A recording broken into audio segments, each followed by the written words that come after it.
ভাবছো গাইস, ফিসটা কোথায় গেল, আমার আরোনাটা কোথায় গেল, তাই তো? তাহলে বলি শোনো। আরোনাটা 12 অক্টোবর মারা গেছে, আর একটাই কারণ হচ্ছে ও ট্যাঙ্ক থেকে জাম্প আউট করে পেছনে রাস্তা আছে, রাস্তায় চলে যায়। এবার আমরা তখন আর কেউ দেখতে পাইনি। তারপর যেটা হওয়া সেটাই হচ্ছে এক্সপায়ার করে গেছে। তোমাদের পুরোপুরি এক্সপ্লেন দিয়ে আমি দেখাচ্ছি কীভাবে কী হয়েছে। আজকে প্রায় মাসখানেক হয়ে গেল, প্রায় 1 মাসের উপর এই ট্যাঙ্কটা এইভাবেই পড়ে আছে, এইভাবে ধুলো হয়ে গেছে, ভিতরে অ্যালগি হয়ে গেছে, মশা টশা জমে একাকার হয়ে গেছে। দেখতে খুবই খারাপ দেখাচ্ছে, কিন্তু কিছু করার নেই। যাই হোক, যেটা বলার ছিল, দেখো আমার এই ট্যাঙ্কের ওপরে অ্যাক্রিলিক শিট দেওয়া ছিল, আর অ্যাক্রিলিকের এই ফাঁকার থেকে এরকম লাইটটা দেওয়া ছিল, দিয়ে অ্যাক্রিলিকটাও বন্ধ করা ছিল। এরকমভাবেই চলতো। জল আমার এই লেভেলেই থাকতো, জল আমি বাড়াতাম না, যেহেতু সবাই আমাকে বারণ করেছিল। তো তারপরে এরকমভাবে প্রায় অনেক দিনই চললো। আমি ওকে সেপ্টেম্বরের মিডলে এনেছিলাম, সুপার হাইব্যাক ছিল, আর ফিশটা খুবই সুন্দর ছিল। এখানে বেশ ভালোই ঘোরাফেরা করতো, কিন্তু ওর একটা বাজে হ্যাবিট ছিল, সেটা হচ্ছে আচমকা ওর সামনে কেউ এসে দাঁড়ালে, কোনো ব্রাইট কালারের জামা কাপড় পরে যদি কেউ এসে দাঁড়ায়, ও প্রচণ্ড জাম্প করতো। যেদিন আমি এনেছি তার পরের দিনে সেম এই প্রবলেমটা হয়েছিল, খুব জাম্প করছিল। হঠাৎ করে মা এসে দাঁড়িয়েছিল, তো দেখে খুব জাম্প করছিল। আচ্ছা, তারপরে আমি এসে দাঁড়ালে আমাকে দেখলে জাম্প করতো না, যেহেতু আমি ফিডিং দিতাম। তারপরে আস্তে আস্তে বাড়িতে সবাইকে দেখতে দেখতে সয়ে গেছিলো। রিসেন্ট যেদিন ও মারা যায়, 12ই অক্টোবর, তখন ও কিন্তু রাত্রিবেলা জাম্প করেনি, কোনো কিছুতেই জাম্প করেনি। ও জাম্প করেছে সকাল 12টা সাড়ে 12টার দিকে, তখন আমি ঘরে। সেদিন আমি একটু বেলা করে ঘুম থেকে উঠেছিলাম, তো সেই দিনকে মা বললো সকালবেলা উঠে ওকে দেখেছে এখানে, তো এখানেই ঘোরাঘুরি করছিল। তারপরে সেদিন ছিল সানডে, সেদিন আমাদের এখানে স্কুলে একটা পরীক্ষা ছিল, তো সেই পরীক্ষার জন্য এই বাড়ির এই গেটের এখানে অনেকে বসেছিল, ঠিক আছে, অনেকে বসেছিল পরীক্ষার জন্য, সবাই এসেছিল, সেখানে সবাই গার্জেনরা ছিল। আর এই যে রোজি এখান থেকে প্রচণ্ড পরিমাণে দৌড়াদৌড়ি করেছে, যা বুঝলাম। মা বললো রোজি খুব দৌড়াদৌড়ি করছিল।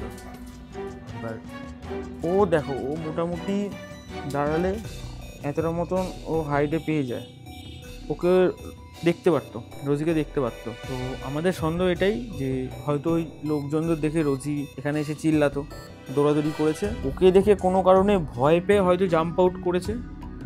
এছাড়া হয়তো অন্য কোনো কিছু, পোকা মাকড় টিকটিকি ফিকটিকি কোনো কিছু থেকে জাম্প আউট করার চেষ্টা করেছে। তো জাম্প আউট করেছে তো করেছে, ও অন্যদিনও জাম্প করতো। জাম্প আউট করে আমি যখন সকালে এসে দেখছি যে এই অ্যাক্রিলিকটা এরকমভাবে সরানো, লাইটটা এরকম, এইটুকুনি ফাঁকার থেকে ও জাম্প করেছে।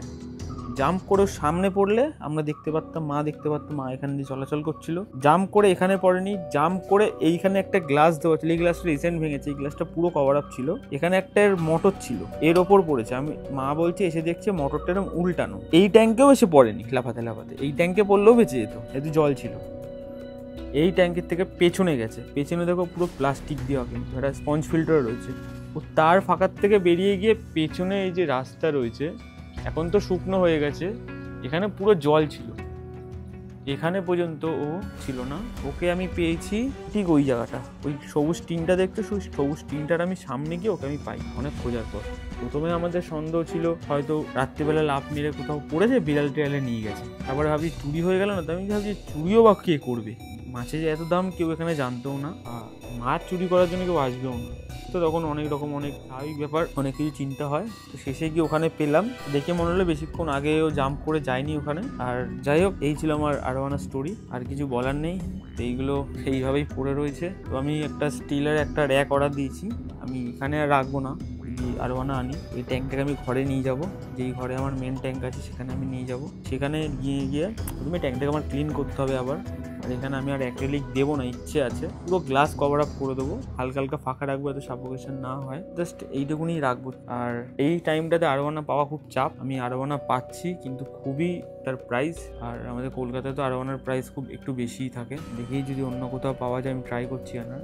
তার আগে এটার জলটাকে আমার আবার রেডি করতে হবে, শীত চলে এসছে, এই সময় বেশি দূর থেকেও আরোয়ানা আনালে চাপ হতে পারে। যাই হোক, বি কেয়ারফুল গাইস, যারা যারা অ্যাক্রিলিক ইউজ করছো আরোয়ানা ট্যাঙ্কে, ভারী কিছু চাপা দিয়ে রেখো। আমার এটা অ্যাক্সিডেন্ট হয়ে গেছে। আমারও অনেক কিছু ভারী কিছু চাপা দেওয়া ছিল, কিন্তু বেরালো তো বেরালো, এই কোনা থেকেই বেরালো। যাই হোক, এরকম অঘটন যেন কারোর সাথে না ঘটে। অস্কারের ধাক্কা, আরোহণার ধাক্কা, অনেকগুলো ধাক্কা খেয়েছিলাম, এর জন্য ভিডিও কিচ্ছু আনছিলাম না, পুরো বন্ধ ছিল। আর গাইস, আজকে ভিডিওটা এইটুকুনি থাকলো। ভিডিওটা ভালো লাগলে আর কি লাইক কমেন্ট শেয়ার আর সাবস্ক্রাইব করবে। আর আমার আরোহণাটার জন্য লাইক কমেন্ট শেয়ার আর সাবস্ক্রাইব করে দিও। আর ওকে আমি ওপরে একটা ফুল গাছ আছে, ওখানে ওকে মাটি দেওয়া আছে, আমার প্রিয় মাছটা আমি ওখানেই রেখে দিই। যাই হোক গাইস, আজকে ভিডিওটা এইটুকুনি থাকলো। যদি ভিডিওটা ভালো লাগে তাহলে অবশ্যই লাইক কমেন্ট শেয়ার আর সাবস্ক্রাইব করে দিও। অনেকেই বলছিলে যে দাদা আরোহণা কোথায়, আরোহণার খবর তোমাদের দিলাম। আমার এটাই আফসোস যে আমি পুরো লং ভিডিওতে তোমাদের আমি আরোহণাটাকে দেখাতে পারলাম না। আমার খুব ইচ্ছা ছিল ওকে দেখানোর, আর প্লাস ওকে ফিডিং করাতাম। ওর বডি স্কেলগুলো এত সুন্দর ভিজিবল হয়েছিল না অল্প কয়েকদিনে,